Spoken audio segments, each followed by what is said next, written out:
control. Her gravity is all that I know. She's over me. She's over me. She caught me with her hypnotic dance. She holds me here with only a glance. She's over me. She's over me.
Wow, ladies and gentlemen, it's Saturday night here on the Paranormal Portal. As always, we are thrilled to be here, bringing you the best shows we know how to bring you. And hope you guys are having a wonderful weekend wherever you are and whatever you're doing. We got some welcome rain here today. It's been really, really hot and dry for a long time. The forest fires have been flaring up all over the place, but we got some rain today. And not a lot, but some, and that's better than nothing. And I'll take every drop we can get. So, anyway, we got a full lineup tonight of fun.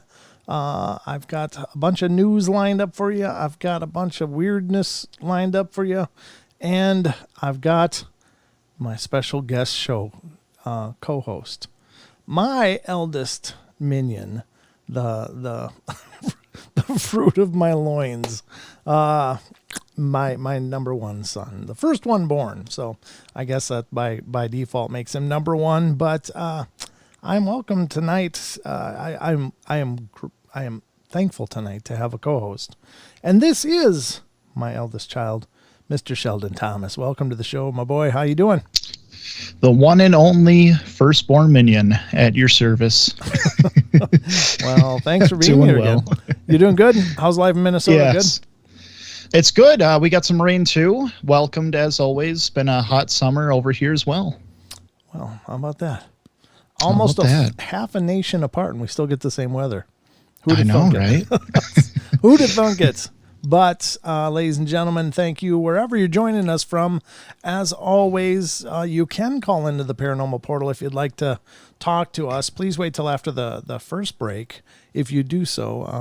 And you can share your own paranormal stories or encounters or thoughts on whatever we're talking about. If you have an idea of your own that you'd like to share, please call in. The number for the show is 720-923-0500. Those are the numbers for fun, right? Right over there. Yeah, that's a nice point. That's right. Or above my head. I gotta redo this a little bit, or come up with a different screen, because you're getting way more real estate on the home screen here than me. I know. It looks like you're the co-host. I know. Well, okay. Hey, you gotta don't take over the ship quite yet. But that is always an option. But I guess the first thing we should do, Sheldon, if you're in the mood, is to get to the news. What do you say? I'm always in the mood, always ready. All right, it's time for the news.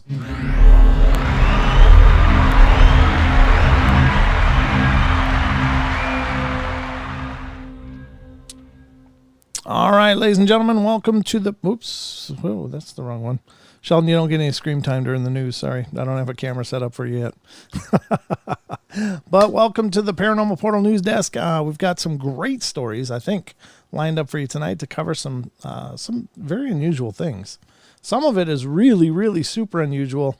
I found some real winter stories tonight, so I think you're going to enjoy it all the same. But the first story that I want to bring to you tonight, and hello to everybody that's watching. I'm sorry I haven't greeted all of you very, very well tonight, but I'm just trying to remember if I've pushed all the buttons and done all the lights and all the things that I want to do.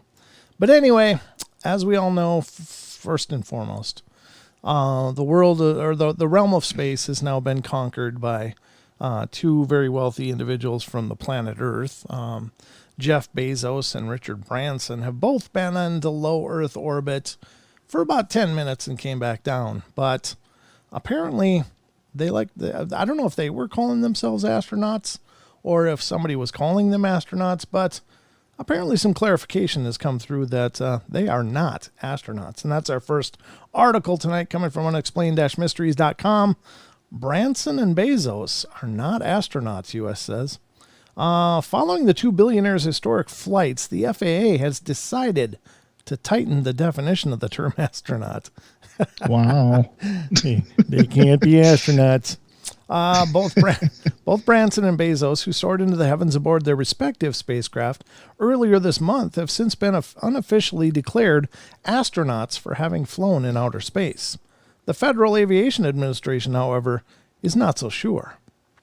In a commercial astronaut wings program update announced on Tuesday, officials have refined the requirements necessary for someone to be officially classified as an astronaut.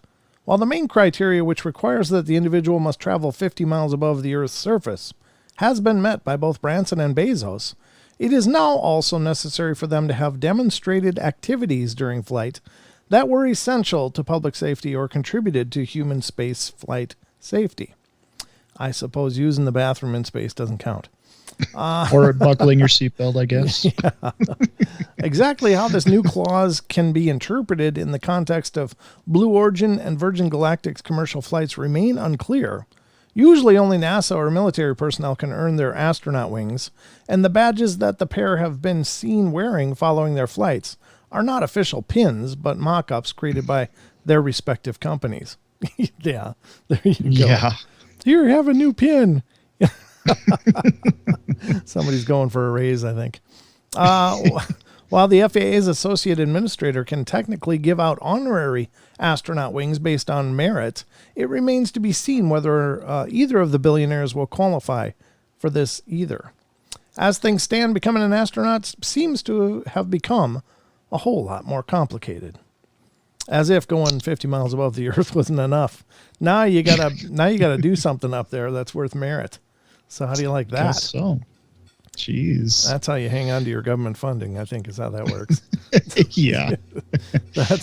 We got a new definition. No, now you have to do jumping jacks in space. In space, yeah. You have to be in space. And you have to do Lord. 15 hours of exercise and running on a treadmill. I don't know. I'm just kidding. The next article, of course, coming up is from, again, unexplained-mysteries.com. And this is has to do with ghost hunting. And ladies and gentlemen, ghost hunting, ghost investigating, paranormal research, it can be dangerous. We always advocate first that you make sure you got permission to be where you're planning to be. Second, that you be careful, you be safe, because there's a lot of things that can go wrong. Of course, a lot of times people are investigating abandoned buildings and places that are no longer maintained for safety. And then, of course, there's always the risk of the spirits that can be dangerous. But here's a story that I think all of us can appreciate. It's unexplained-mysteries.com says ghost hunter injured after falling through the roof. There you go. What? Fell through the roof. Does that not look? Doesn't that? I don't know if you probably never. This is maybe too early for you, but I used to watch a cartoon called Super Friends when I was a little kid, and this entrance on here looks exactly like the Hall of Justice. I'm just saying. Oh my God, it does. Oh, you know what I'm talking about. Okay. I do. I thought I was really dating myself here, but yeah, this looks like the Hall of Justice. The ill-fated paranormal investigation at a notorious haunted hotspot saw one enthusiast end up in hospital. It says, according to reports, the unnamed 35-year-old woman had been participating in an unofficial investigation. What does that mean, unofficial investigation? Unofficial. Does that mean also uninvited or unwelcome or not legal? AKA trespassing onto property. Yeah.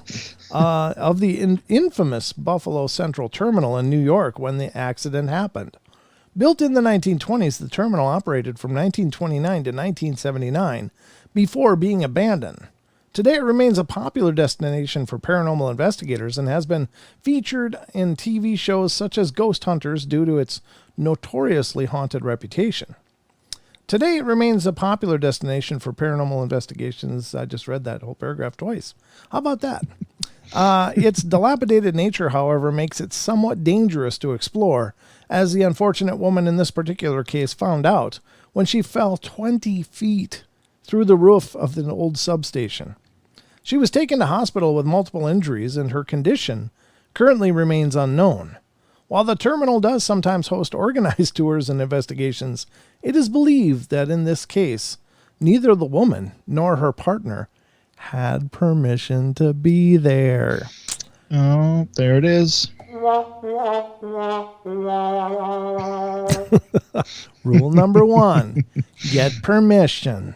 That's rule number 1. You can check out the footage of an official event at the building below, and it's a clip from Ghost Hunters. And I don't know how old this one is. Looks like it's probably pretty old because this is Dave Tango and Steve something. I forget his last name. But he's heavier here. He's now very thin. He's lost a lot of weight. But, yeah, it was unofficial because they were not supposed to be there. So, and if they were there and were supposed to be there, they probably know to stay the hell off the roof because it wasn't safe. But anyway, that's an important newsworthy event, right? Yeah. This is the Paranormal Portal, after all. She happened to make her own portal through the roof. Thank you. I'm here all night. Poor taste. Too soon? Too soon? No, I don't know. That's funny though. I don't care who you are. That's funny. Yeah, I don't know. It's unfortunate. 20 feet is a hell of a long way to fall. I hope she just landed on something soft, but if she went to hospital, I'm betting it wasn't real soft. Here's you ever, of course, Sheldon, you've seen the Terminator movies, right? Oh, of course. And you know there's a push for AI and this development of artificial intelligence and of course these mechanized bodies that can do things and are nigh unstoppable, right? Oh yeah, okay, for sure. Well, we're a little bit closer to our own T-1000 as it turns out, because, ladies and gentlemen, unexplained-mysteries.com reports bipedal robot Cassie runs 5K across campus. There's a robot named Cassie, and by all accounts, it looks like just hips and legs, but it apparently ran a 5K, which is, I mean, we're a long way from R2-D2 here now. We're even way past C-3PO by the looks of it. But engineers have built an impressive robotic runner that is remarkably adept at pounding the pavement. Developed by the team at Oregon State University, Cassie is built like a runner, or at least the bottom half of one, and is capable of running 5 kilometers without requiring a tether or external power supply. It was trained using the same deep reinforcement learning algorithm that the team previously used to instruct it on how to climb upstairs without requiring the use of cameras or LiDAR. Deep reinforcement learning is a powerful method in AI that opens up skills like running, skipping, and walking up and down stairs, says Yesh Godse, I don't know how the hell you say that, but from the OSU Dynamic Robots Laboratory. Once everything was ready to go, Cassie was unleashed on the roads and paths of the university campus, where it managed to run 5 kilometers in 53 minutes, 3 seconds. It would have been able to do it faster, however. It fell over at one point after taking a corner too sharply and was also delayed for a short time after its computer overheated. Oh. I mean, we're not quite at the T1000, but we're getting there. Even so, technical problems aside, it demonstrated the viability of robotic mobility platforms and will help to pave the way towards making bipedal robots like this a lot more common in the future. So there you go, Sheldon. What do you think of that? I mean, in one hand, it's really amazing. On the other hand, it's really scary. I know. It's going to be running. They're going to make one that can drag a vacuum through the house. Then we're talking. Yeah, there you go. That's a good robot. That's the kind that I think everybody needs. We don't need one that can run faster. Yeah. Just make it so it vacuums and picks up Legos at will. That would be great. Please. Yeah. So I don't know. There you go. The bipedal robots now. What's next, Sheldon? I don't know. Oh, yeah. I don't even want to think about what's next. Well, it's coming. It's all coming. The future's coming. Like it or not. It is. Where the hell my mouse? Yep. Go? All right. Let's get to the next one here. And this one's kind of weird. I didn't know this. I don't know how they know this, but they apparently know this. At least they think they know.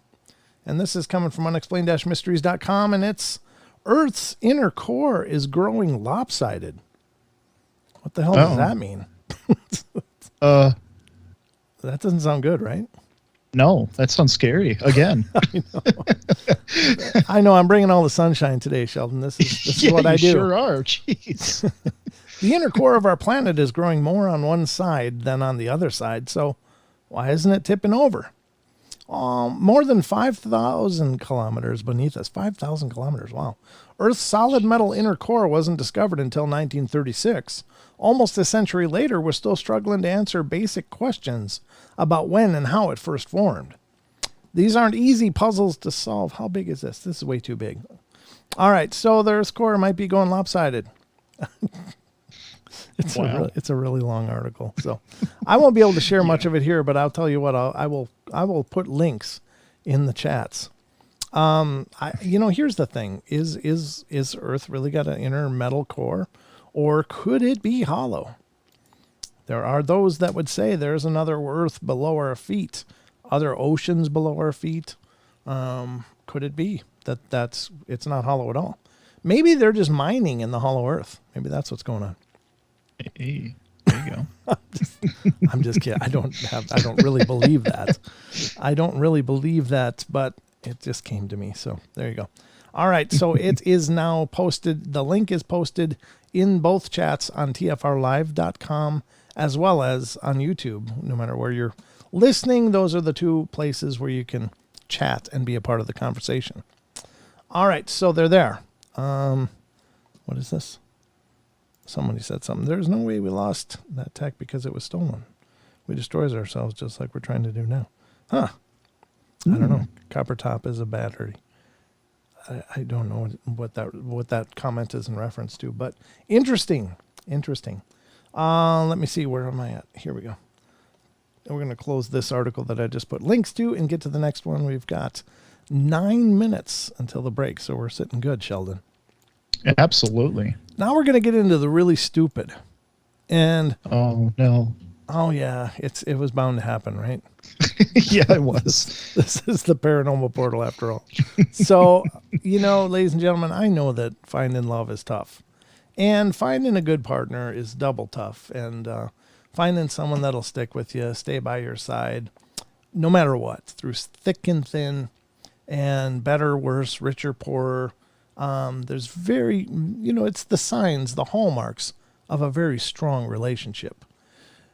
And this woman might have found the perfect companion. Oh no. Yes, it's coming. Here comes the punch. Ready? Here comes the uppercut, Sheldon. Oh no. From unexplained-mysteries.com, from August the 1st of 2019. Woman marries her dog on live television. That's right. You heard it right. They say it's just man's best friend. Nope. Oh no. No. A woman has tied the knot with her canine companion during a bizarre ceremony on British morning television. During an interview on Tuesday, 49-year-old Elizabeth Hode told hosts Eamon Holmes and Ruth Langsford on ITV's This Morning that after 220 dates and 4 failed engagements, she has essentially given up on trying to find a man and has instead settled for her golden retriever, Logan. Oh.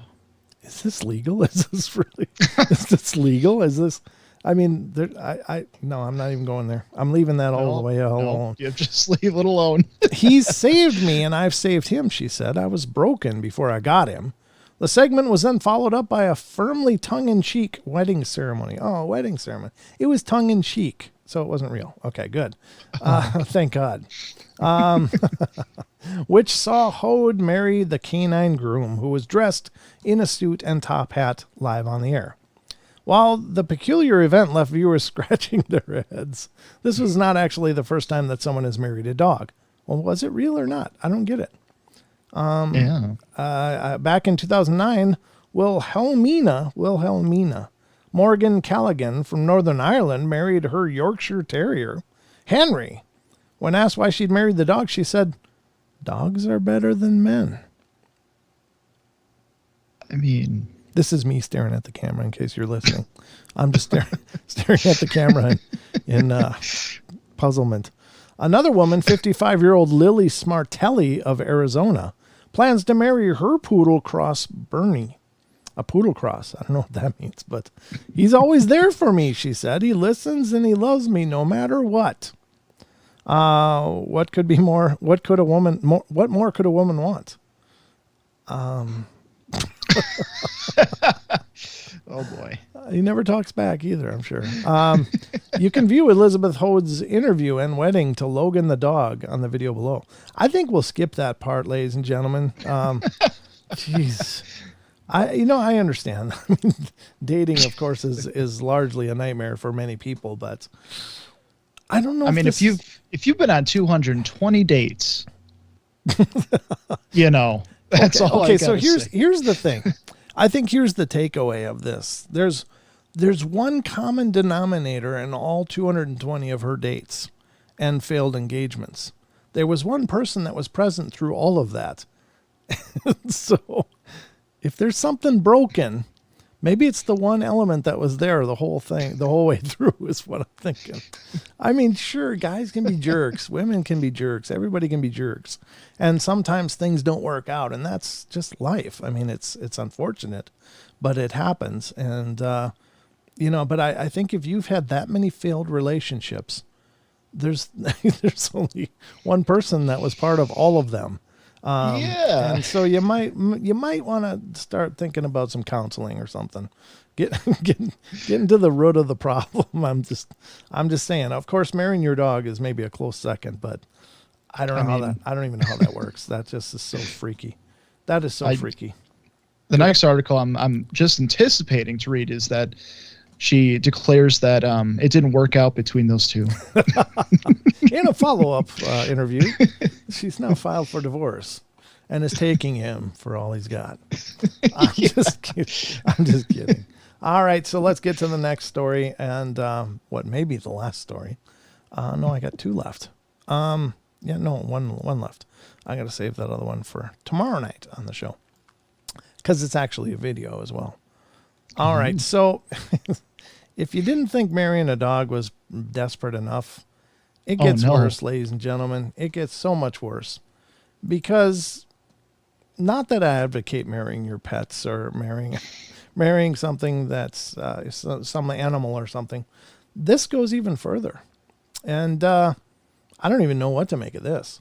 This is another article from unexplained-mysteries.com dated Monday, the 29th of July, 2019. Now, buckle your seatbelts. Woman has become engaged to a chandelier. Oh. This person needs meds. Oh, no. A woman, now, just listen to this first line.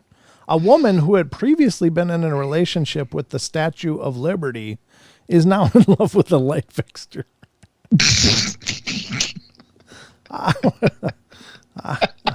don't know how that even works, but 35-year-old Londoner Amanda Liberty, whose surname is a reflection of her previous infatuation with the world-famous statue, finds it easier to connect with inanimate objects than with people. This unusual trait first presented itself when she fell in love with a drum kit at the age of 14. Her relationship with the Statue of Liberty began in her 20s, ultimately failed to work out. Are you serious? Oh, my God. Because she found it difficult to visit the statue on a regular basis due to the distances involved. Yeah, long-distance relationships are double tough, that's for sure.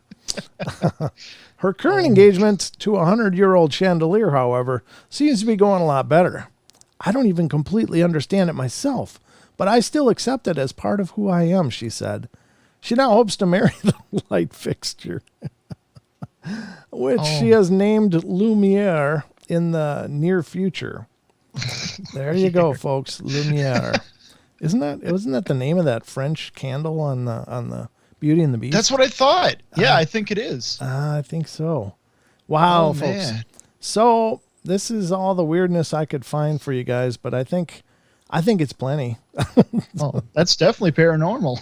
It's not necessarily the normal paranormal, but it's definitely the paranormal. It's definitely weird as hell. Yes. I don't know. This is really, really disturbing stuff, you know? Yeah. Yeah, it is. Tra- What? Tracy says the light fixture turned her on.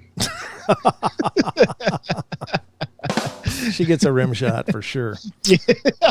Of course, the woman had loved the drum set before, so. Yeah, that's true. All right, ladies and gentlemen, this has been a presentation of the Paranormal Portal News, so I hope you've enjoyed it. Back to the regularly scheduled program.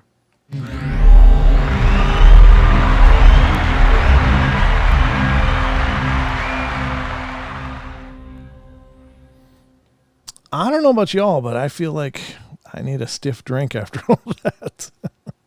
Think so. That is really troubling stuff. I mean, those are, the I don't know if it's sad or if it's scary that people are actually can be in that headspace, that they can be that far disconnected from, and I don't want to say normal because I don't know if there is a normal, but the norms, I guess, the general consensus of most people, and these people are just so far out there.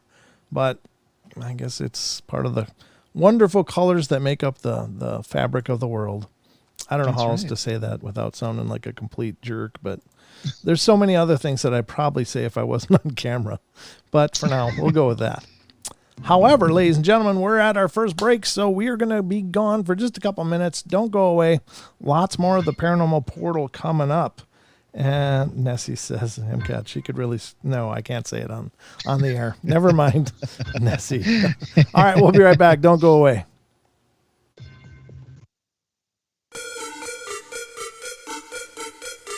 Extendivite is more than just a heart pump. Do you have any of these symptoms? Night cramps in the hands and feet, your arms.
Ladies and gentlemen, welcome to the Paranormal Portal. We are into half hour number 2, if you can believe that already. It's been flying by. I'm just resizing Sheldon so I don't have screen envy.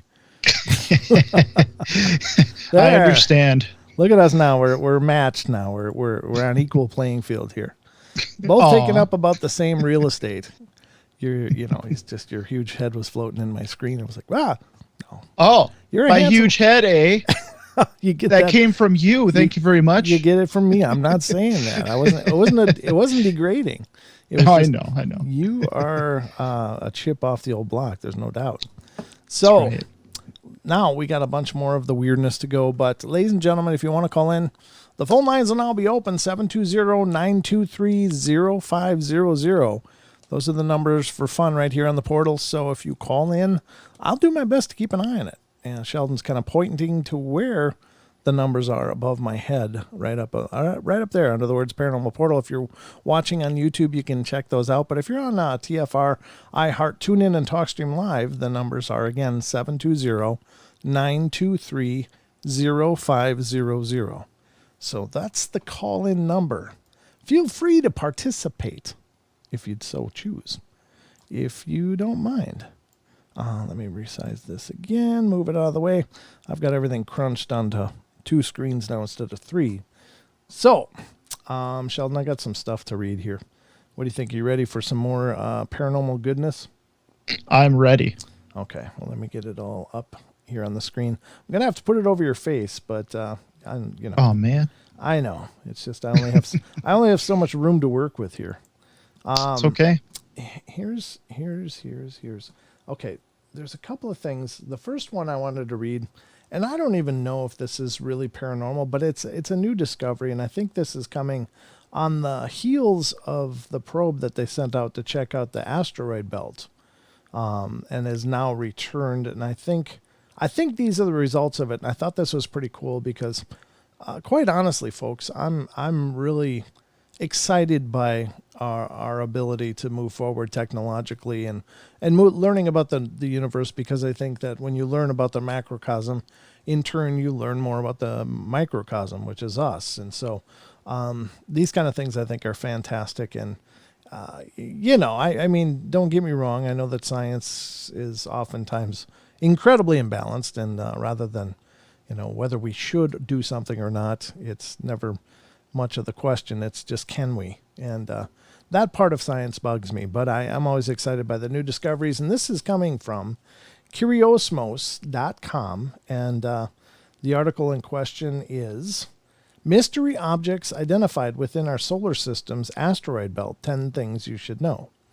And I guess this is one of them. So let me, how the hell do I got to do it this way. Yep. Okay, there we go. And this is the article. So let's read this. And again, I don't know that this is largely paranormal at all, but the more we discover about space can lead to further exploration, can lead to further understanding, which may end up in turn leading to discovering other civilizations. And that to me is very exciting. The main asteroid belt is an unexpected place to find red asteroids. Astronomers have unexpectedly discovered 2 unusual objects within the main asteroid belt, a region in space located between the orbits of Jupiter and Mars. One of the things that took experts by surprise was the color of these asteroids, which were red, but also the fact that these objects should not be there. This is why researchers took a special interest in them. A study of the objects further revealed that there are traces of strange organic matter on the surface of the 2 asteroids. It says, these 2 unique objects were discovered in the last century, but their color was determined only recently using modern equipment. So I guess it's not the probe at all. Number 203 Pompeia is about 116 kilometers in diameter and was discovered in 1879. The second object, 269 Justitia, is significantly smaller with its 55-kilometer diameter and was discovered in 1887. Typically in the inner solar system, objects reflect in blue. Extra red space bodies are mainly represented by the so-called Neptunian objects. Such objects, as the name implies, are located beyond the orbit of Neptune, at a great distance from the Earth. The 2 red asteroids in question should not even be located in the main asteroid belt. Space researchers believe that the red color of the asteroids indicates that the objects came from the region of the solar system in which Neptune orbits. Yet when astronomers performed spectroscopic observations of the objects, they discovered that these two asteroids were even redder than the typical D-type bodies. The red color was found to be due to organic substances that cover the space objects. Yeah, let's leave that in space, Please. I've seen this movie. This is not good. It never ends up good when you bring that stuff to Earth. Based on their knowledge, scientists have suggested that the objects entered their current orbits early in the formation of the solar system. Most likely, such a fate befell them due to the movement of the giant planets and their movements into today's stable orbits. It is believed that these movements knocked out many objects from their then orbits. That's a weird sentence. Some were thrown towards the Oort cloud and possibly outside the solar system. Others, on the contrary, were pushed towards the center. This, for example, triggered the late heavy bombardment, the effects of which we can see by looking at the moon. Therefore, it is likely that the gravitational process caused by the movement of the giant planets that led to the fact that two red asteroids moved from the far edge of the solar system into the main asteroid belt. In order to obtain complex organic matter on their surface, the asteroids should have been exposed to very low temperatures. This suggests that initially the asteroids were covered with a layer of ice before they fell under the influence of solar rays. If the objects were too close to the sun in the beginning, they would not have had enough ice to form such a complex and unique organic structure. What if they're not? What if they're like alien craft, Hey, yeah, it could be. Now, there is an old theory that maybe some of the best methods of making an interstellar craft would be to utilize items that have been in space forever, like meteors and such, because they've already withstood the tortures and torments of deep space, moving through the other debris and things in space and solar winds and bombardment by cosmic rays. And so there are people that theorize that the best way to create an interstellar craft is to get on one of these meteors and basically hollow it out and put engines on it. I don't know if that's truly a good idea or not, but I've heard that theory before. So what if that is what was being done already by not us? Just saying. I'm just putting it out there. The discovery of the color of these red asteroids indicates that there could be a bigger population of such objects in the main belt. The next step should be to estimate their number and possibly consider the asteroid belt as a possible destination for a research mission. Yeah, I can see that movie coming. Yep, there we go. If there are suitable red objects this close to us, there will be no need to send missions to the Kuiper belt when we can study the same type of objects in the main asteroid belt. There you go. I don't know what it means, but there's red organic matter all over them they don't know what the hell it is.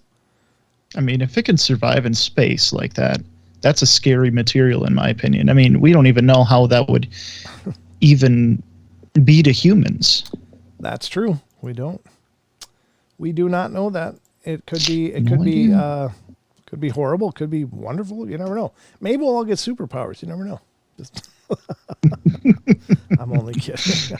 I'm only joking, folks. But that's the first article tonight, and I think a good one. I don't know how y'all feel about that discoveries out in space, but I think that stuff is really interesting, and maybe we'll learn enough to figure out a lot of our own problems here on Earth.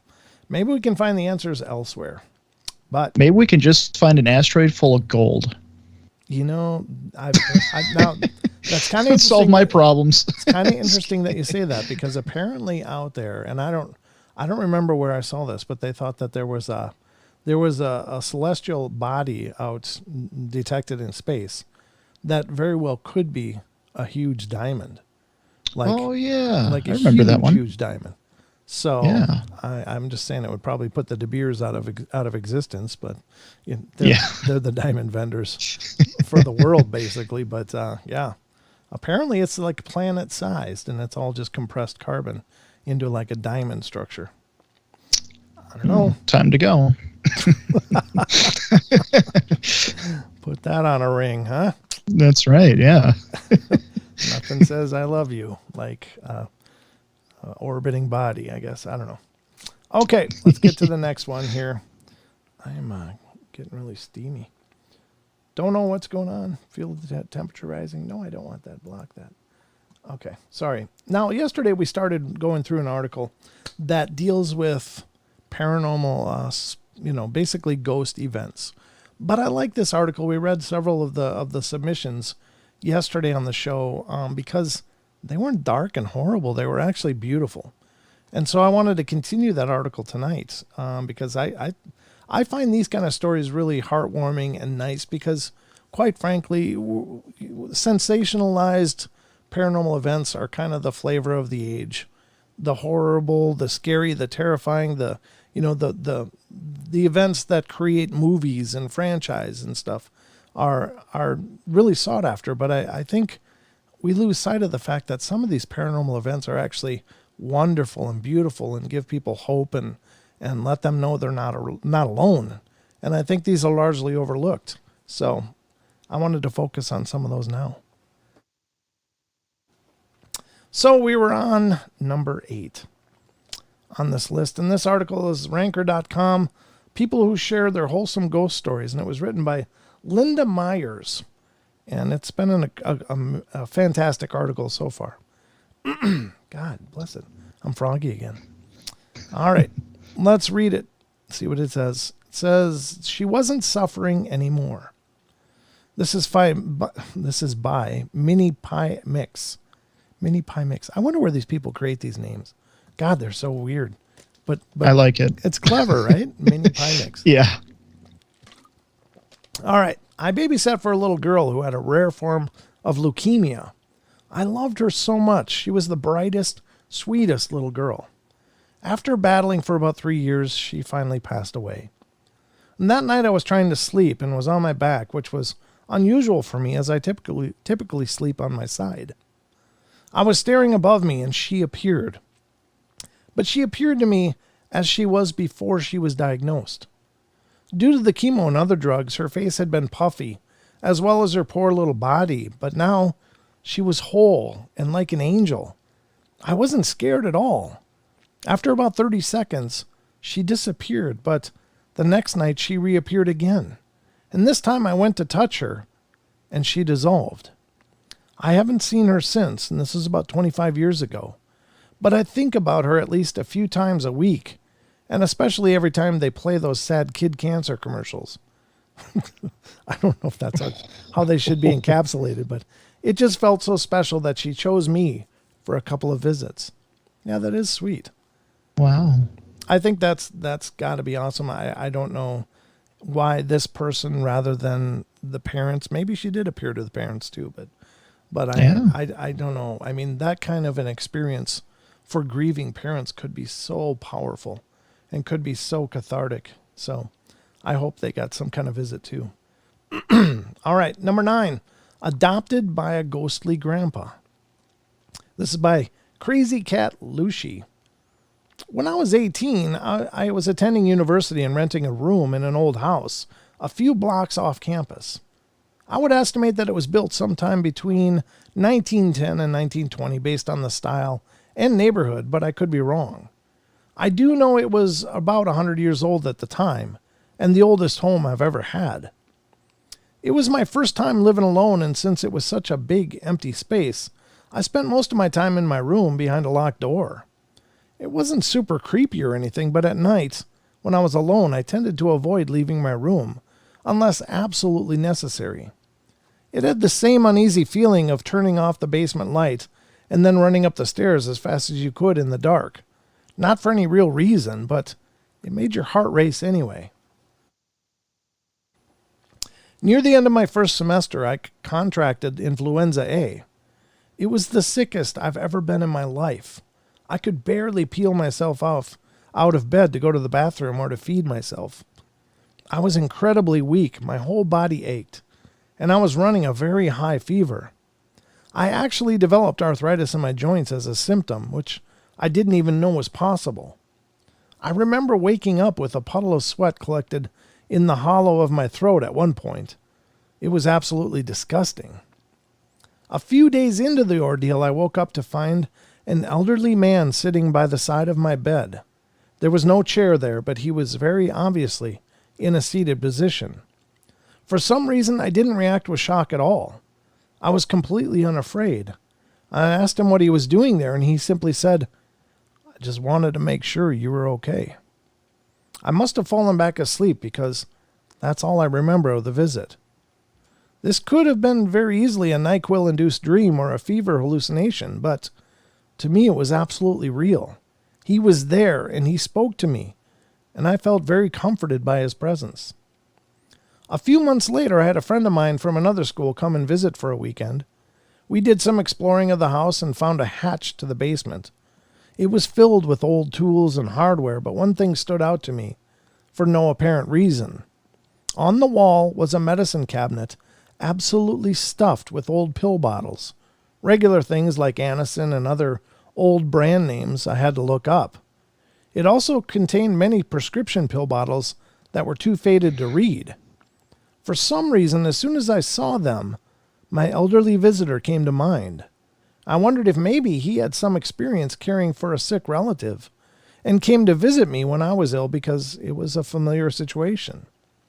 I did ask the landlord about the previous occupants, but they had purchased the house only a few years earlier and didn't know much. I suppose I'll never know. That's really cool.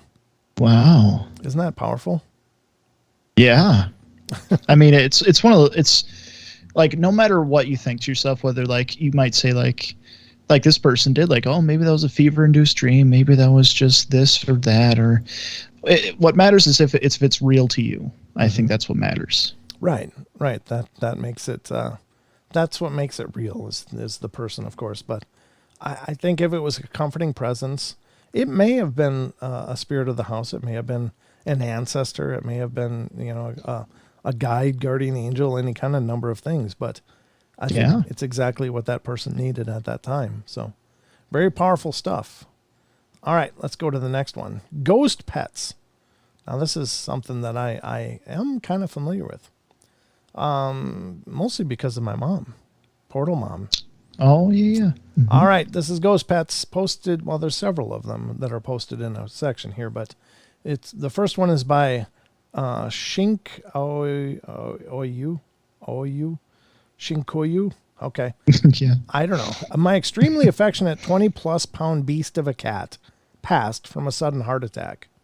And almost every night after that, I felt like something heavy was walking around on my bed and laying down next to me. I'm not a superstitious person at all, and I'm not prone to weird dreams or anything.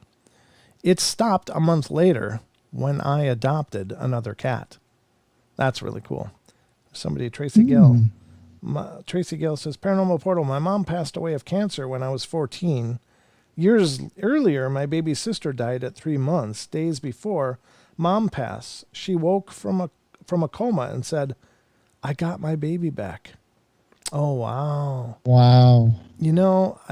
I'd like to believe that's true. I think that is true. I think that all of those, people, whether they made it or not, including like babies that didn't make it full term, I think they continue to exist and they continue to be there. And we will be reunited at some point. And I think that's beautiful. Wow. Yeah, I believe that. I believe that too. Yeah. That's really powerful, Tracy. And I'm sure it was very powerful for you in coping with such a tragic thing.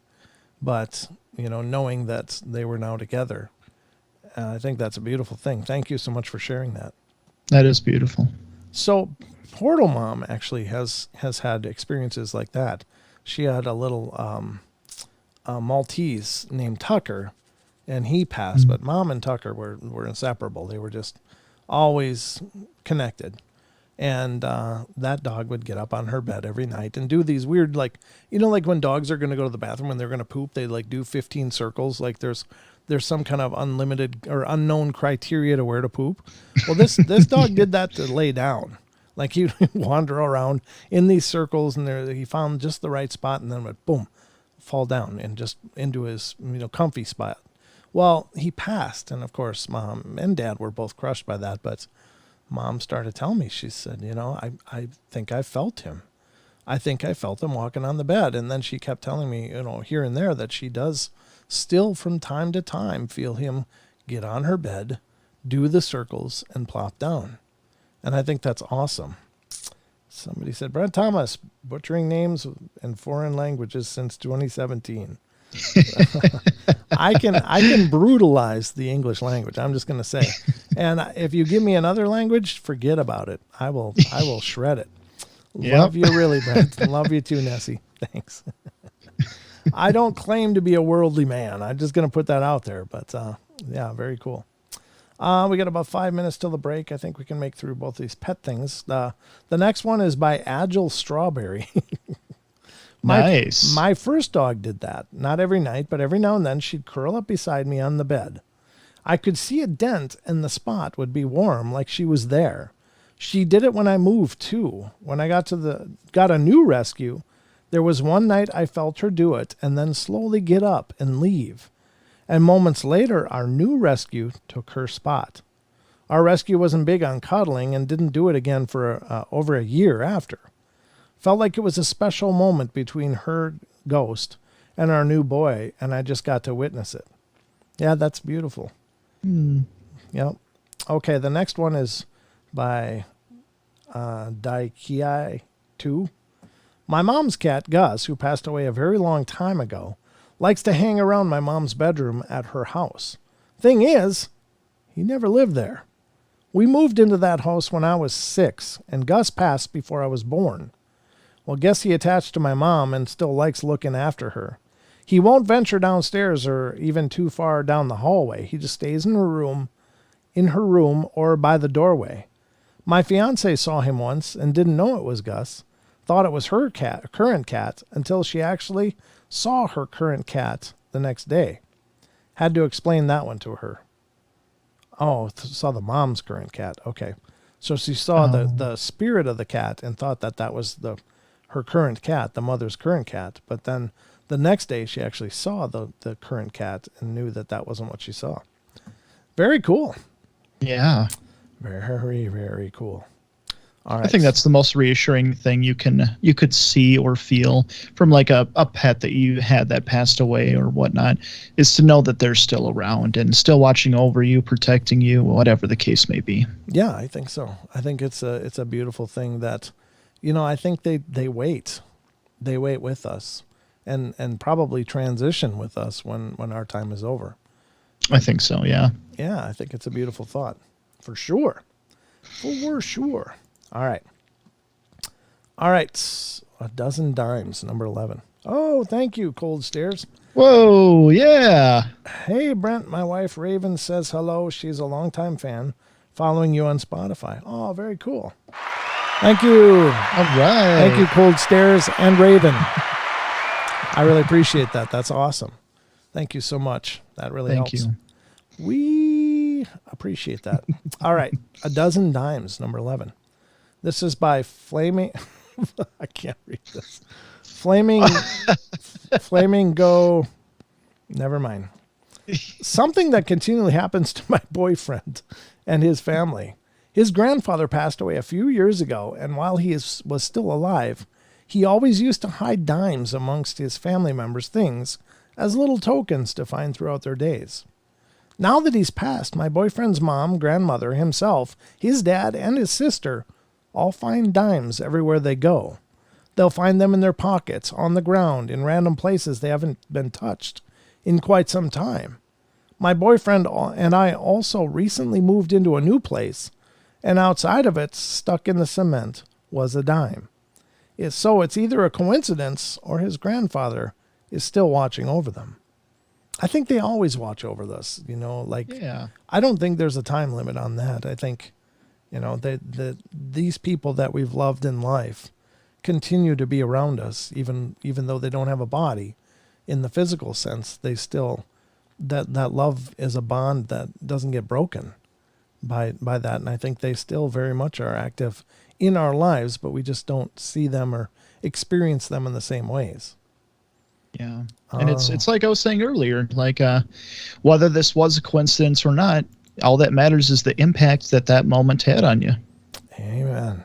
Well, we, ladies and gentlemen, are going to be moving towards, we got a call, and we're going to come back and get this call after the break. And I got an email to read you guys from a listener as well. And he's going to be a future guest on the podcast, but we'll get to all that when we come back, ladies and gentlemen.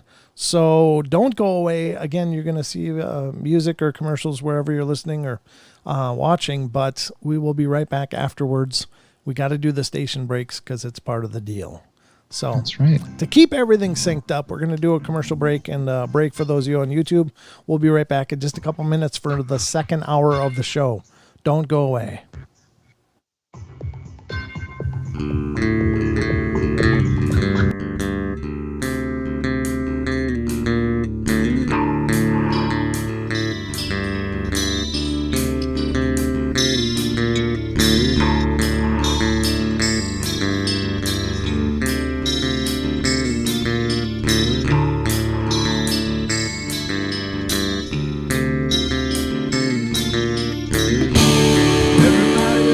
Play their games. Everybody loves to place their bets.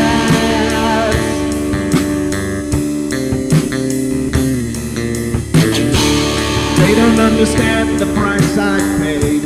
They don't care to comprehend.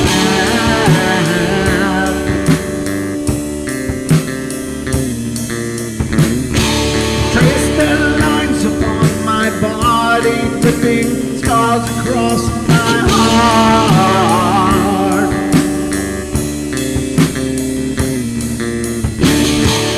Raging anger boils inside me as their lies keep falling apart.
With my silence, I am not a stupid boy.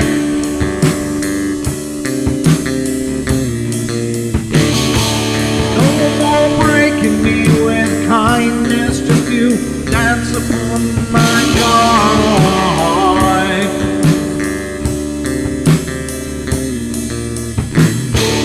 Leading me with empty promise, you're just another fucking mess.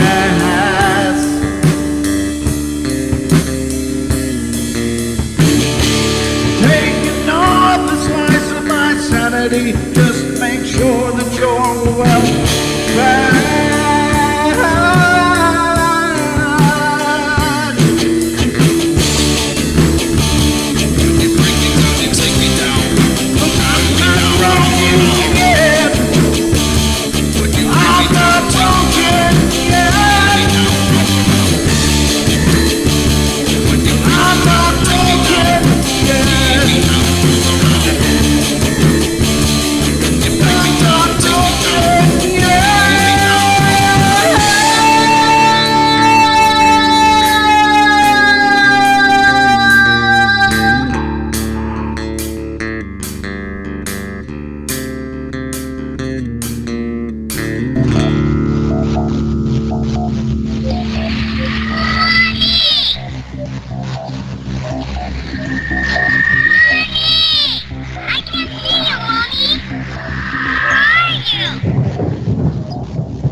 like those she's with. They're attracted to the one thing about her that is different from themselves. Her life force. It is very strong.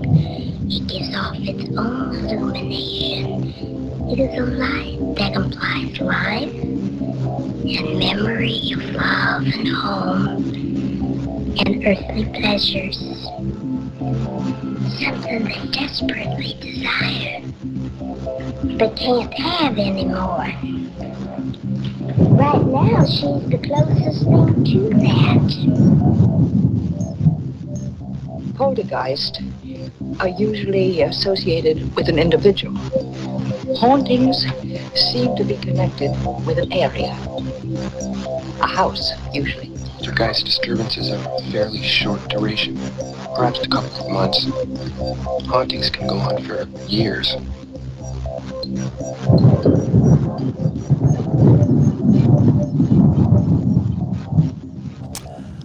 Yes, ladies and gentlemen, we're back for the second hour of our show. I'm just sitting here waiting, playing with the cameras with Sheldon.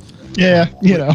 I was knocking on the wrong side of the wall, but Yes, you were. You know, I'm a little turned around here. So, but welcome back, ladies and gentlemen.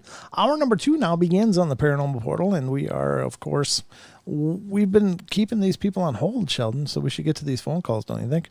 There's Immediately 2 of them. so. There's 2 of them now, so they're piling up. Let's get to the first one, and this is area code 314. You're now on the air, live. So please, welcome to the show. Hi, it's Marley Jane. Hi, welcome to the show. Hello. How are you tonight? Can you hear? Well, I was getting a feedback. I'm sorry. No, you're fine. It's okay. Welcome to the show. What's on your mind tonight? Well, I was calling in to share an experience my daughter had with you. Oh, please. I'd love to hear Now, it. I had sent you back a year or maybe 2 years ago a video of a beer can on a kitchen table that was vibrating. Right. I think I vaguely remember that, yeah. Yeah, I was formerly many musings Oh, okay. on the chat. Okay, gotcha.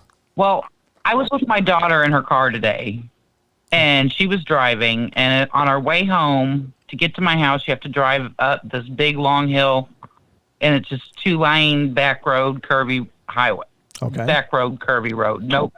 And there's no shoulders on either side. Oh, okay. So she was telling me, she said, Mom, this is where I saw that creepy guy. You remember? And I said, no. Ooh. Apparently, she said a couple of months ago that it was still winter time. She was driving home late from work. She gets off like around midnight. Mm-hmm. And she was on her way home. So there was a man walking at the edge of the road. So she had to slow down and kind of like cross over the center line to go around him. Mm-hmm. And when she passed him, she looked over and she said, Mommy had on jeans and a plaid shirt. I just thought it was a guy walking down the road. And she says, when I passed him, he turned his head towards me and he had no face. Oh, no. Oh. Yikes. She said it was just white, like flat white. Oh, dear God. And she says, now every time I drive through here, Mom, I freak out a little. Yeah.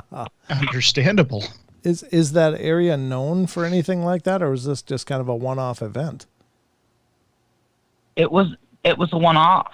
Wow, that's Now, really I'll tell you, she and myself, we seem to be at the events of these paranormal happenings all the time. So you're probably drawing them. If you're, do you notice that you're sensitive and pick up things? Are you possibly psychic or at least very empathic?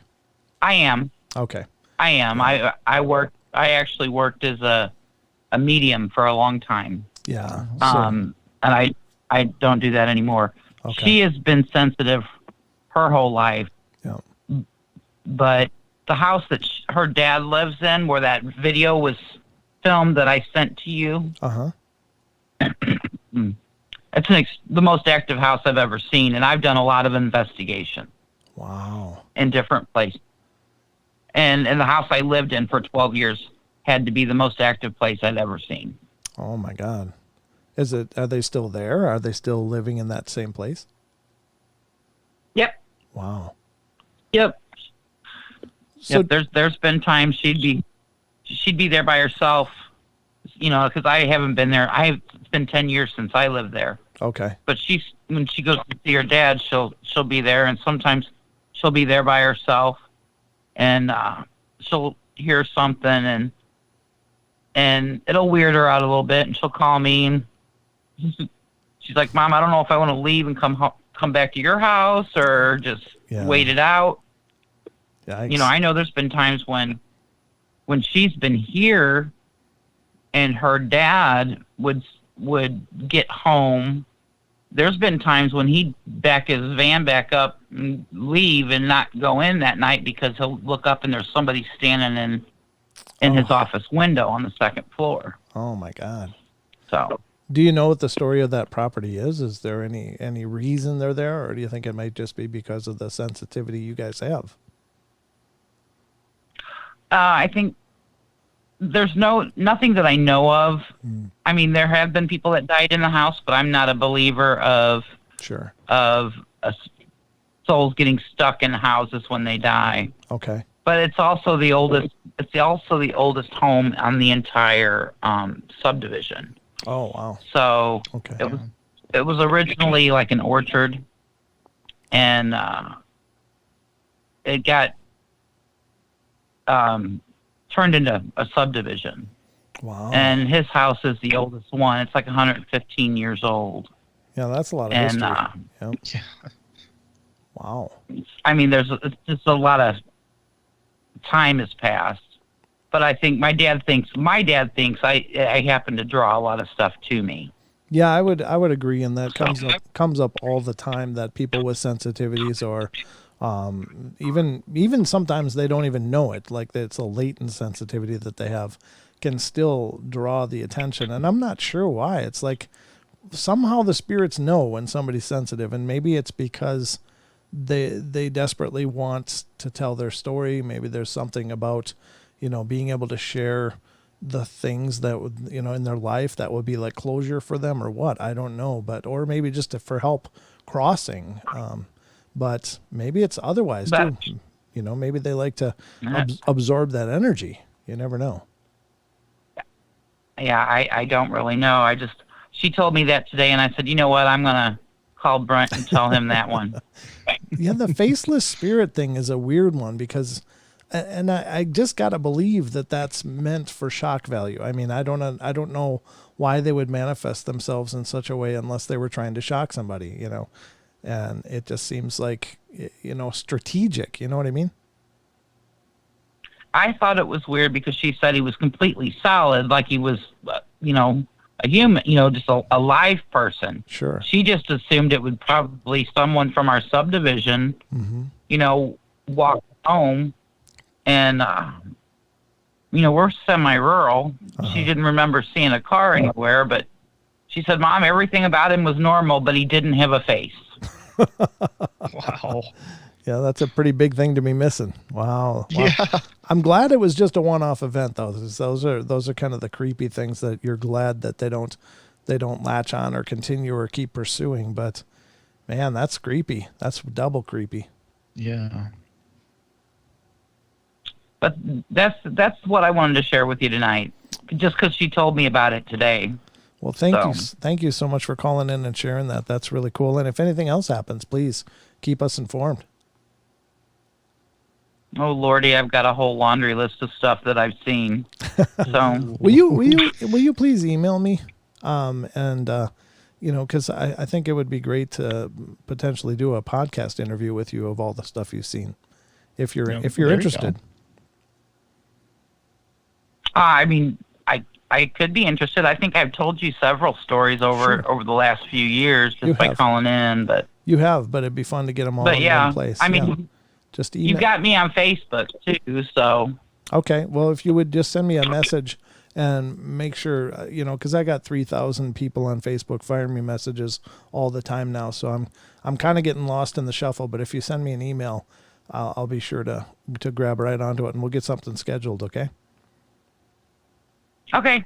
All right. Thank you for calling in. It's great to hear from you again. Thank you and stay safe. All right. All right. Have a great night. All right. Bye.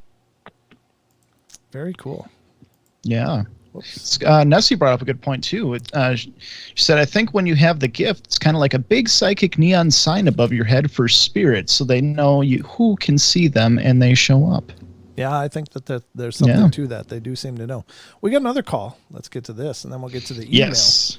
And this is area code 626. You're on the air. Good evening, gentlemen. I knew it was Hello. you, Ruthie. How are you, Ruthie? I'm good. Oh, that was a real scary story she just told. That was Yeah. made my. I've never seen anything quite like that. I have seen other things. Uh-huh. I wanted to just share a really beautiful story about a dog I used to own. Oh, please. Because you were talking about spirits, dog spirits. Yeah. I owned a hybrid wolf way back in the 80s, and she passed when she was 9. Okay. And she passed away in the dog hospital at the vet. I didn't have time to get her. I couldn't get across town quick enough to visit her. And after she passed away, about 3 days passed, and I felt her walk through my apartment. Oh. And then, and then after that, I used to actually see her. Like I would see a ghost wolf, walk through. Oh, nice. And I know. And let's see, it's 2021 now, so this was like 1986. Oh, wow. So Okay. every now and then, every now and then she'll show up. In fact, she'll show up when I have to put down a dog. I've had so many dogs in my lifetime. Mm-hmm. And so it's just really sweet to see her come, and then she brings all the dogs I've ever known with her. And it's just like, whoa, what is this? This is so beautiful. Wow. It's nice that they're all there, though. I mean, because I know what it's like to lose pets. It's such a deep and profound wound. It hurts so deeply. But it's kind of beautiful to think that they're still there. They're still right there. Yeah. In fact, Mufasa, the one I have now, he's going to be 18 in November. Oh, wow. Whoa. And I know. I almost lost him last month, and I pretty much weaned him back to health. Oh. Seems a lot stronger than he was before he tried to leave me. Good. But I know. What was I going to tell you? This is really awesome. Okay. I had gotten a reading from a gal that I used to work with when I worked for a yoga studio. Uh-huh. I used to do massage. She was psychic, right? Just starting out in business. And I said, yeah, you can give me a reading. Uh-huh. She goes, Ruthie, she says, your wolf is coming. Oh, wow. And she goes, I don't know what that means. Your wolf is coming. She says, he's red. I went, really? So I think it was, a good 8 years ago, Mufasa showed up and I rescued him. He was 10. Uh-huh. So I figured this was my wolf. He looks more like a wolf than he does a Chow Chow Akita. But I had a crazy dream I need to share with you, which I know some of your viewers dream. They have prophetic dreams. Uh-huh. I always do. And very symbolic. Well, in my dream, he walked into my bedroom and he goes, Mom, wake up. And he's talking English, right? I get up. He goes, I want to tell you something. I'm like, okay, Mufasa, what is it? He stood up on his back legs, on his hind legs. He goes, I just want to hug you and tell you how much I love you. I know how much you care for me. I know you've taken such good care of me, and I love you so much for it. He goes, let's dance. Now, for the last couple of months, I've been telling him, Mufasa, come on, let's dance. So I like getting the dogs up on their hind legs. Sure. He can't because he has really bad arthritis. Oh. So in the dream, we're dancing. And he was as tall as a man in the dream, and he was hugging me. I'm telling you, Brent, it was more real than my waking life. Wow. That's really cool. I know. Isn't that cool? That's very cool. So, yeah. That's a powerful dream. Yeah, Sheldon, it really is. So he's listening to me talk to you right now. But, well, tell him hello from us. He's strong. Yes, please. Oh, yeah. So anyway, I thought I'd share that with you because I do have an affinity for what they call Spitz dogs, which are, the Husky, the Samoyed, the Malamute. Yeah. I always have those kind of dogs in my life, and they're so intelligent, Yeah, they are very intelligent dogs. very Hard cool. workers. Yeah, they're beautiful animals. They sure are. But thank you so much for Yeah. calling in, Ruthie. It's always a pleasure, and such a beautiful story. Thanks for sharing it. Yeah. It was nice to meet you as well. You. Nice to talk to you, Sheldon. You as well. All right. Okay. Good night, you guys. Good night, Ruthie. Have a good night. Take care. Good night. Okay. That's really cool. And we got another caller, and this one is coming from area code 517. You're on the air. Hello, are you there? Yeah, can you hear me? Barely. Oh, a little better now. Okay. Who are we talking to? It's Les. Oh, Les. How you doing? Not that bad. I actually have an update Oh, okay. Ooh. called. Okay. Go ahead, sir. The floor is yours. So I got a hold of Sean, Uh-huh. and he did a viewing, and he said that the crying the wife has been hearing is from residual haunting. Oh. He says that it's 3 kids, it's 2 girls and a boy. They start somewhere from a little wooded section in the subdivision across the road, and they run through the neighbor's yard. And he says they get charged up from the wells and the antiques that he has. Oh. Wow. So did he have to clear anything? Did he clear anything out for you, or? No. He, I was probably going to call and ask him because he had this other guy. I don't remember what his name is. Joel? But he said that he can get rid of, it might be Joel. Yeah. Yeah. He can get rid of residual hauntings. Oh, good. Okay. Okay. Is everything is things calming down a bit, or has it still been going pretty crazy? No, things are actually calmed down quite a bit. He said that around my property, there's this golden aurora type thing. Oh. Clockwise. He said the other thing is that in the girls' playhouse in the west side of the yard, he said there's a good spirit there that protects the property. Oh, very cool. Okay. Wow. The shadow people I see across the road is like residual energy from all my neighbors' antiques. Oh, okay. Gotcha. So there's not much they can do about that, or can they help with that too? Not really much with the neighbors. Right. I mean, the shadow people aren't really doing much. Okay. They just kind of come in and out. Yeah. Wow.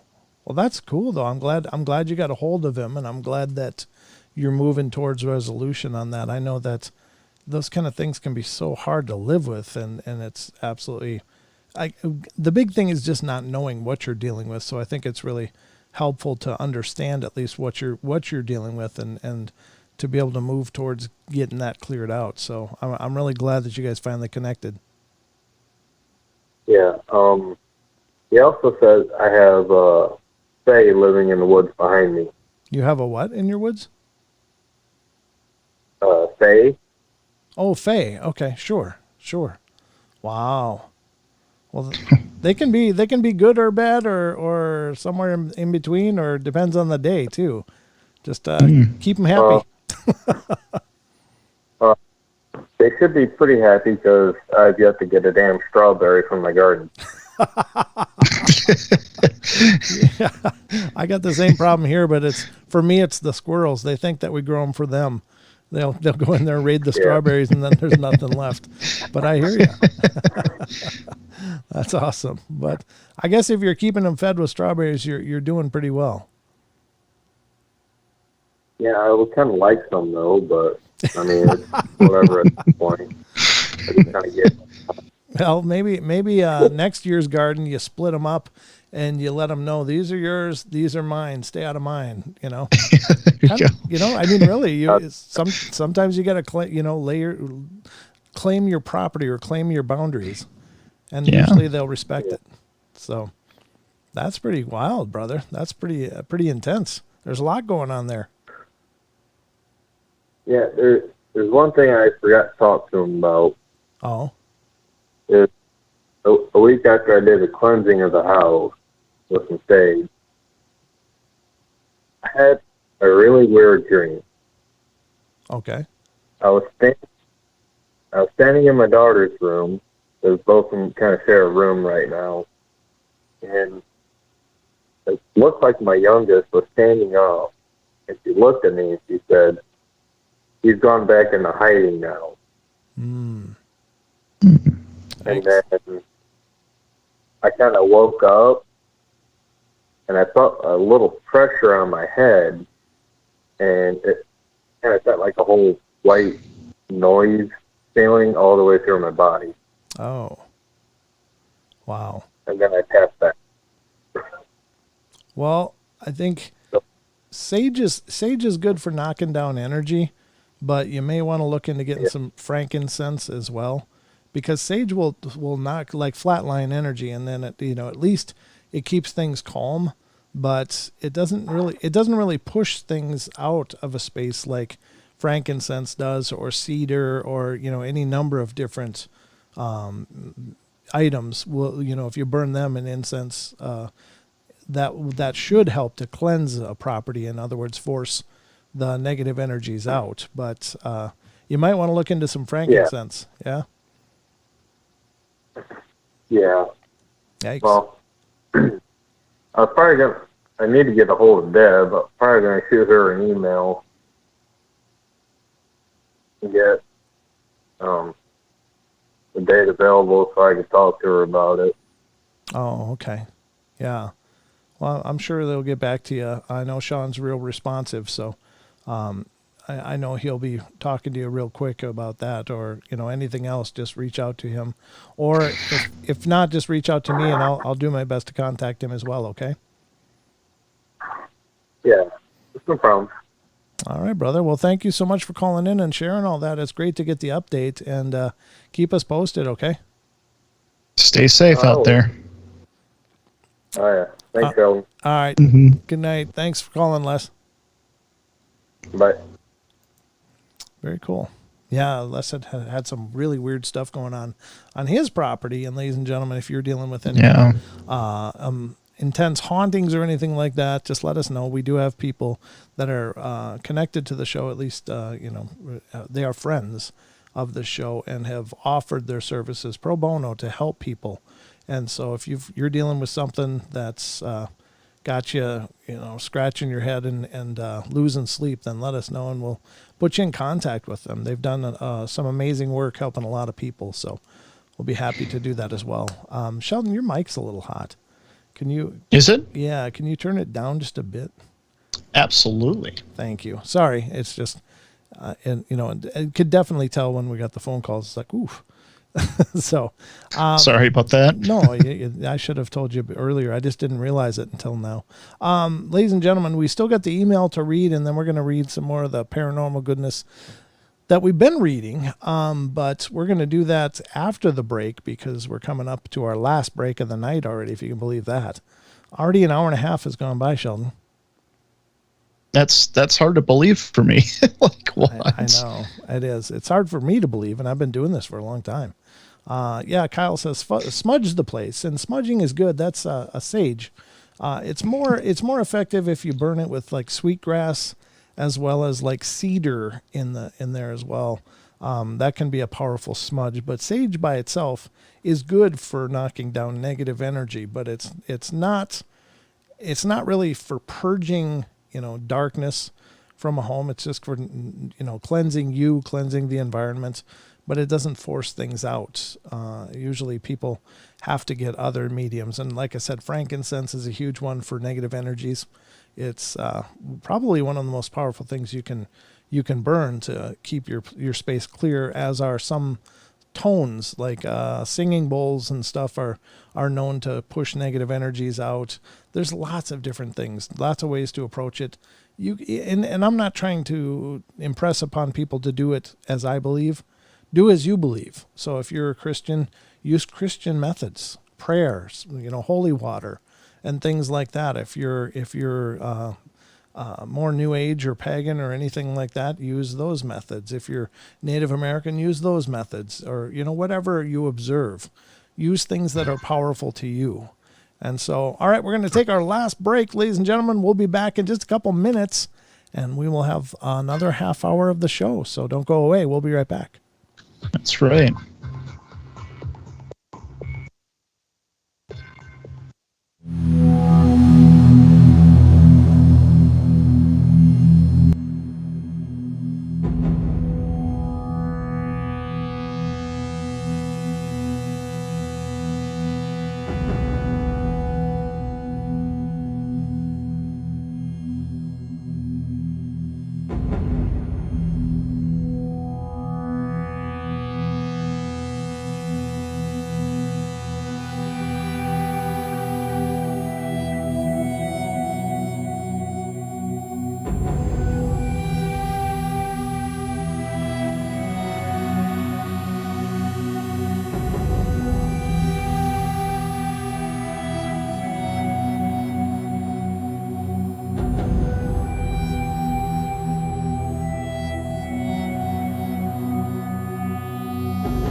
You don't need to hold up that wall, Sheldon. It's fine.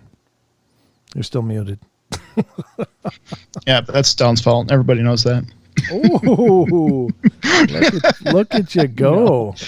Look at you go, boy. Acting like he's all home and stuff here. Just keeping up with the trends. The trends. Well, you know. Welcome back, ladies and gentlemen. 1/2 hour of the Paranormal Portal to go. And I guess we're just going to burn through it as quickly as we can.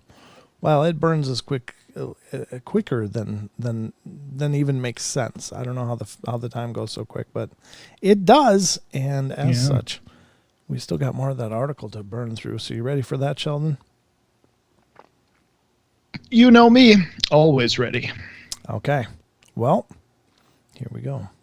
Here we go. Let me get this. What the hell was going on? I got stuff popping away. I don't know what is up with that new Microsoft update, but it puts that stupid thing next to your clock, and every time your mouse goes over it, it opens their Bing window or whatever the hell that is. It's like, damn it. I didn't want Bing.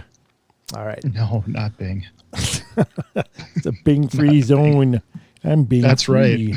This is. All right, folks. Here's the next article on the next story on our article that we've been going through from ranker.com. Oh, by the way, remember after the show, if you're listening on TFR, iHeart, TuneIn, or TalkStream Live, to check out the Spaces Between, which is coming up next. One more thing I forgot to do, Sheldon. Almost forgot, but I'm going to do it now. Ooh. I almost forgot the email. The email, yes. The one that you were supposed to remind me about. Remember that one? I did. Check your Discord. I did. Oh, no, I'm not on Discord. I mean, it's over there and buried under 15 windows, but it's there. Well, but this is a story that we received from a longtime listener, friend of the show, and regular in our YouTube chat, Mr. Will Ulmer, the Grassman 56. He is a Bigfoot researcher. He's out in the field quite often. And he shared with us a story that I'm going to read to you now. And you guys have to let me know what you think of this. I know that Will's a great guy. I've met him in person, and truly phenomenal person. Very down to earth, very real. And I've watched his videos many times. He has a YouTube channel, the Grassman 56 channel, where he does document his research and when he goes out to areas, checking them out. But I'm going to read his email right now. He said, I thought maybe your viewers would like to hear a story from one of my outings. And it says, in May of 2015, I decided to go camping at a lake about 45 minutes away from my home. I work the graveyard shift, so when I got off of work, it's pretty early in the morning. I was all packed up and ready to go, so I jumped into my rig and headed off to the lake. Let me do this and put you back on screen, Sheldon, so it's not just me. Okay. Okay. You good now? I just thought I was in timeout. No, I'm just kidding. Not yet, but keep working at it. As I turned right. off the main road and started heading up to the mountain, I got this unsettling feeling in my gut. As I kept climbing in elevation, the low-hanging clouds were drifting through the trees, and it made it difficult to see and didn't help with the feeling that I was having. I was determined to camp for the weekend, even though I was going out by myself. I eventually made it to the small campground near the lake because I was there so early in the morning. I had the place all to myself. A storm had just blown through and everything was wet and very quiet. As I stood looking at the lake, I had a feeling of peace, but also a slight feeling of uneasiness. After a few minutes, I chose the spot I was going to set up for the weekend.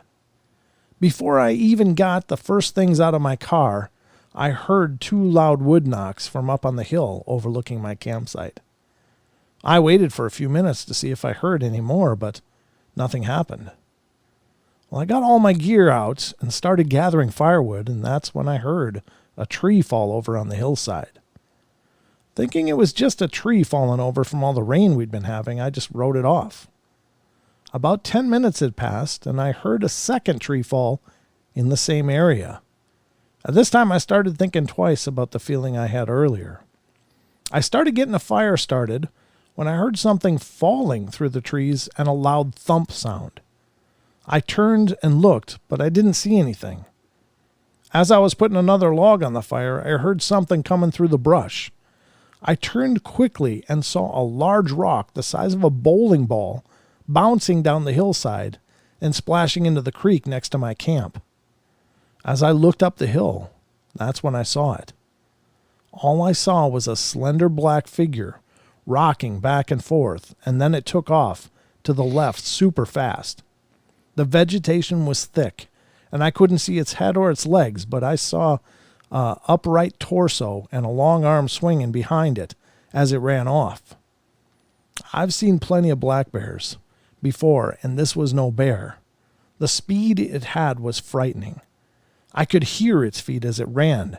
Every second, every sound around me went dead. The rest of the day, I didn't go far from camp. I just watched the hill. That night, I could hear distant screams off and on. Next day, I hiked up the hill where I saw it. The vegetation was so tall, I could not see over it to view my camp. Whatever it was had to be tall enough to see me from that spot. Later that day, I hiked 3 miles into the small mountain lake and had something paralleling me the whole time. But that will have to wait to be a story for another time. Sincerely, Will Ulmer, Grassman 58. 58, sorry, not 56. Wow. That is indeed. I got to give him credit because I think if I heard two trees go down and saw a rock coming down and then looked up and saw a figure, that'd be the end of my camping. I'd be camping on the couch with the remote after that. Yeah. Pack up, go home. Nope, we're done. Yeah, that would be the end of my expedition. But now Will has said that he'd be happy to take me out sometime. So I'm going to hopefully take him up on that this fall. But I got to tell you folks, this, it's one thing to hear these stories. It's one thing to just think about what that would be.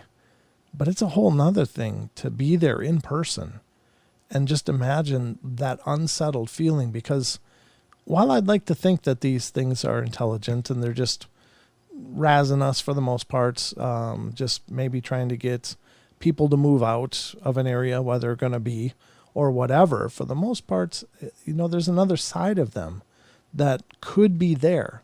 There's some people that tell some horrifying stories of things that they endured at the hands of potentially these beasts or something like them. And we just don't know a lot about them, and that's the big unknown. So when you're in a place and you're all alone and you hear 2 huge trees fall, you hear something crash through and thump somewhere, you didn't see it, but then to see a basketball-sized rock coming down the hill and splashing into the lake, looking up and seeing a figure that darts off with an incredible speed, I mean, geez, I don't know. It's the unknown. I guess that's the hardest thing to process. And that's why I got to give him a lot of credit, because he not only had that happen, but he stuck it out and then went and investigated all of that activity after the fact. So incredibly brave, incredibly cool story. And I hope you guys enjoyed it. Let me know what you think if you guys enjoyed that story. But I'm trying to get Will to come on and do a podcast with me, because I'd love to hear his stories and hear, what he's seen. Now, I have seen him interviewed, and he's got some great ideas about some stuff that he has been investigating, and has some pretty incredible viewpoints that I think would be fun to discuss. I saw him interviewed on Bigfoot Today. It's a YouTube channel, and I think it's on the Extreme Expeditions Northwest LLC YouTube channel is where you can find Bigfoot Today. That's Stephen Majors and Mitch Johnson that put that show on. But they interviewed Will, and it was a really interesting interview. And if you're into Bigfoot, you should definitely check out Bigfoot Today. So, but that's a great story, Will. Thank you so much for sending it in. I really, really appreciate that. It's a hell of a story. God, he's so courageous, man. I don't know if he's in the chat. I hope he's in the chat. But I don't know if Will's there or not. But if you're there, Will, or if you're out there, man, that's fantastic. Oh, there he is. Yeah, Grassman 58. Thank you. No, thank you, brother. It's all you, man. I my hat's off to you, because that's some courage. I know this is not your first rodeo for this stuff, but seeing that is just a game changer. it would be for me. But you know, if I go out there with you, I promise I'll do my best to be brave. I won't hide in the trunk and make you bring me home. No, I want to go home now. At my request, please don't be brave. Oh no, it's awesome.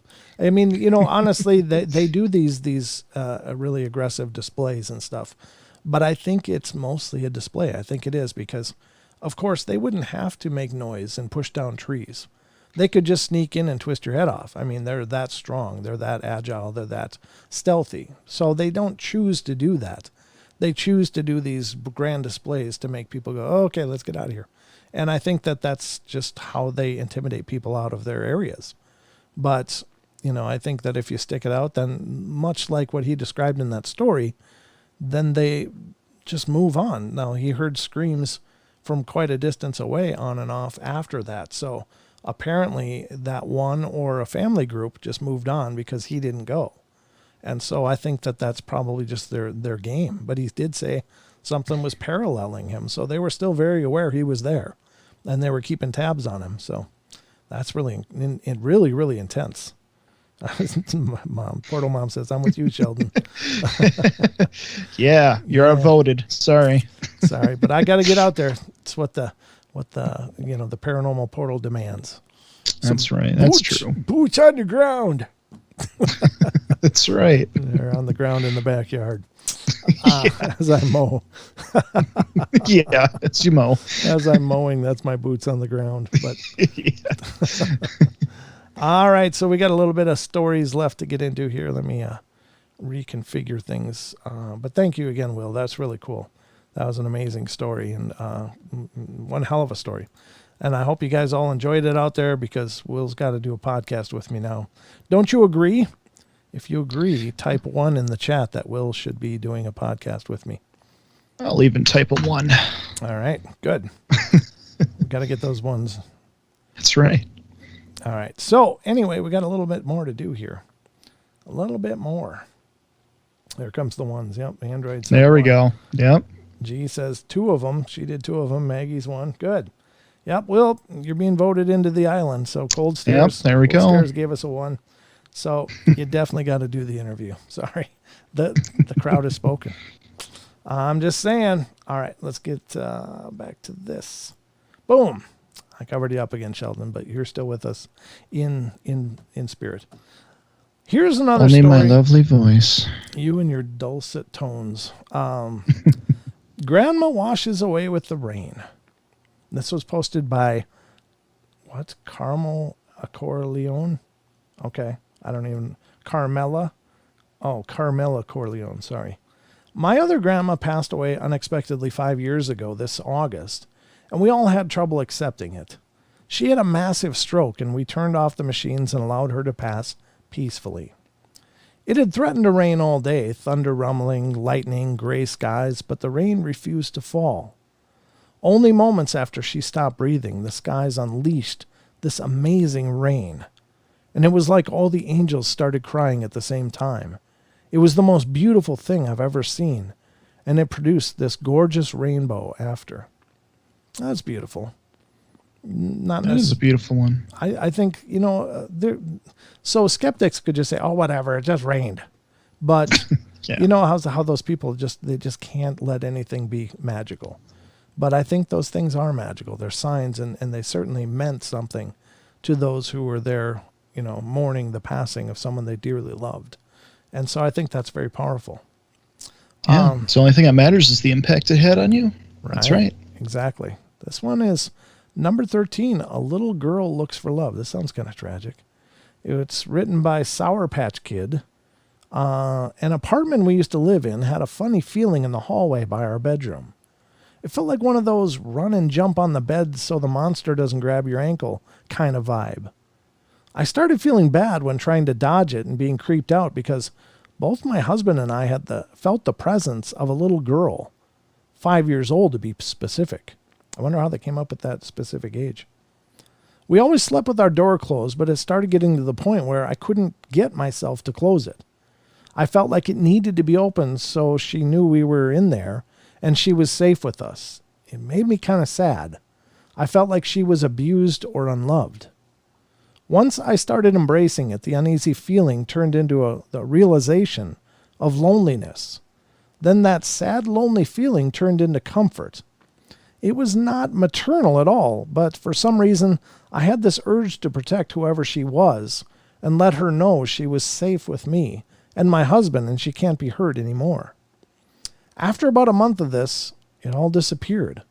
No feelings, no strange sounds, and our dog stopped staring down the hall. It just felt like an apartment. I still think about her 12 years later, especially now that we have an almost 5-year-old girl. Oh, that's sweet. They got their own 5-year-old girl now. Yeah. That's lovely. Quite lovely. Here's the thing. I'm always apprehensive when I hear about child spirits. Again, I've said it many times. It's just hard to believe that if there's a divine good force in the universe, that it would leave these little angels without helping to bring them home. And I also think that some very dark things pretend to be little kids because we have a tendency to want to protect and open ourselves up to them. And if something is trying to prey on you, if you're already opening yourself up, it's easy work. So I don't know. I'm on the fence with this whole little kid spirit thing, but I guess it's possible. That's all I'm going to say. It's probably why we get so scared when we hear like little children's laughters and like, these abandoned places or whatnot, is because, the way I think about it is that something so pure being stuck doesn't seem right, Yeah, it doesn't at all. It seems like it would be contrary to nature, to goodness, and, and I don't know. I just don't believe that they're not helped home. After all the research I did in near-death experiences and these people seeing tunnels of light and loved ones coming to greet them and telling them, no, it's not your time yet, you got to go back. It's like, but then what, did they just forget them? It's like, you know what I mean? It's if it happens, then why doesn't it happen all the time? And how do these little children just end up abandoned? And that to me is so hard to wrap my head around. It's like something doesn't make sense there to me. I don't know. It's just me, but those are definitely my feelings on that.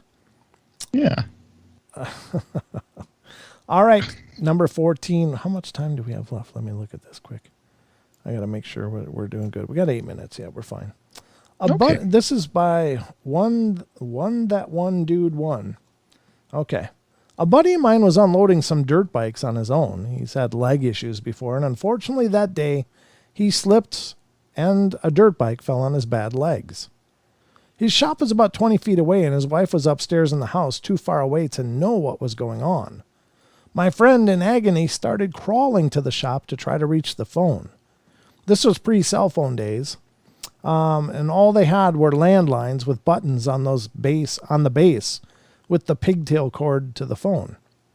This is what my friend says happened. As he's crawling towards the shop, the phone inside starts ringing.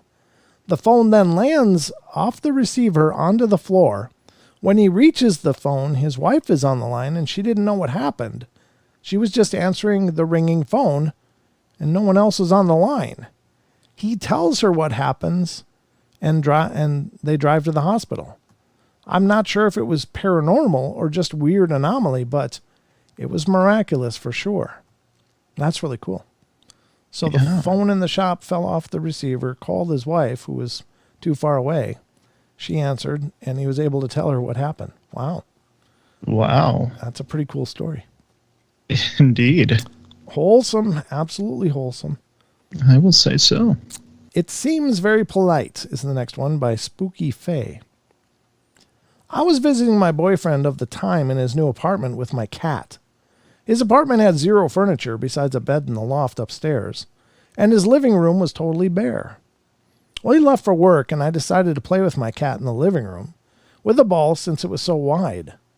I brought a few toys for him, but for the life of me, I couldn't find his ball. After looking everywhere for it, I gave up and decided to see his reaction if I picked him up and put him against the window.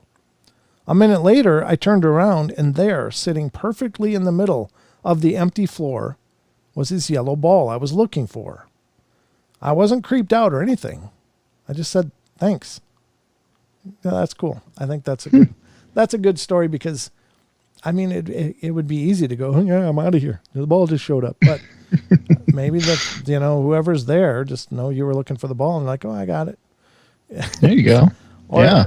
Yeah. I mean, that's pretty cool. Like I say, if you're going to have a spirit around, at least they can make themselves helpful. Do the dishes. Yeah. Yeah. That's the kind of spirit I want. Exactly. Let's do some chores. Hugs from the Afterlife by T-Dog93. Years back on a random summer day, I decided to take a nap in the afternoon. Well, I was home by myself, but I distinctly remember being woken up by hands around my body giving me a hug. I was face down in bed. I cannot begin to describe just how weirdly safe and at home I felt during that hug. That couldn't have been more than a few seconds. I tried to get up and turn around to see who it was, since I could still hear footsteps, but as soon as my head made that 180 turn, I saw nothing, followed by immediate total silence. Well, I got up to check because I was weirded out a bit, but I was still a little drowsy from the nap. Thought it was my mom for a second, or anyone, but when I checked the garage and the driveway, no one was back. My grandma left us a few years before, so a part of me wanted to believe it was her, or maybe it was just a guardian spirit letting me know things were going to be okay. Well, in any case, nice hug is always welcome. Yeah, I could use a few spirit hugs. If it helps. It can't hurt, right? Yeah, can't hurt. Kids will be kids, even ghost kids. This is a one sentence one. Jennifer.com writes, a child spirit when I was in high school would tickle me when I was asleep and giggle about it when I woke up. Wow. Straight to the point. All right. Yeah, no fluff there, ladies and gentlemen. No. This would not make a good interview. No. The end. No, we need more. Number 18, a playful poltergeist. We got about 3 minutes left. A playful poltergeist from Jersey's Top. We live with a playful ghost who likes to pull pranks like hiding and moving stuff. I end up finding things in the wackiest of places, trust me. In your head, you always want to debunk, but no one wants to admit they have an invisible roommate. They are so clever and they maneuver things, so there is no way you can blame the husband or dog, and we don't have any kids. When I first moved here and experienced these unexplainable things, I was so terrified. I couldn't sleep, so my doctor prescribed Ambien, or Zolpidem, or Zolpidem. We couldn't sell the house because we remodeled and put in so much money. We wouldn't make back our investment, and in the end, all is right with the world. We still get the pranks, but we absolutely feel no harm. It's just someone who every once in a while likes to say hi in their own way. Cool. Yeah. There you have it. That was the end of the warm, fuzzy, ghostly stuff. What do you think, Sheldon? I like warm and fuzzy ghostly stuff. It's better than the scary and terrifying ghostly stuff. It is. I think it is. Yeah. I agree. I think it was a great list. Good stories. I like those heartwarming ones because, bottom line, the paranormal world and all of the shows in it focus on the negative. They focus on the dark, the scary, the horrible. And while that stuff I'm sure is out there and does happen and does exist, there's also this really good, warm, fuzzy side that, there are good spirits. There are these wonderful beings, whether they were human or not, that they just choose to be, a good part of the world.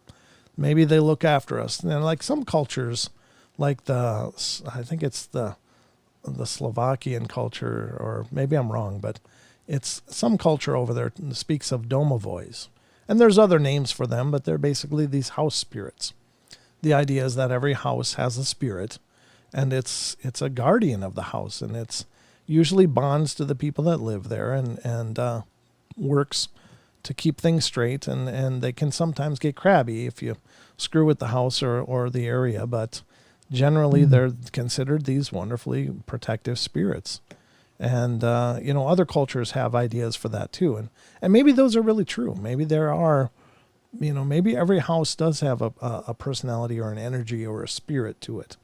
And, because people live in it, do we impress the walls with this energy of our presence that still lingers after we're gone and can maybe become its own thing? I don't know. Just some ideas, just floating it out there. It's anybody's guess, but folks, this is the end of the show. Sheldon, anything in closing? Quickly? You got like 10 seconds. Well, no, I got nothing. This time. We'll have to script this out. But ladies and gentlemen, love you all. Be good, be kind, be nice. Take care of each other. Help each other out. Find the magic in every day. And remember to laugh as much as you can. Stick around for the spaces between coming up next. Sorry. Good night. Good night. Censorship and regulation is becoming an ever-growing problem in today's modern media, from the mainstream to YouTube and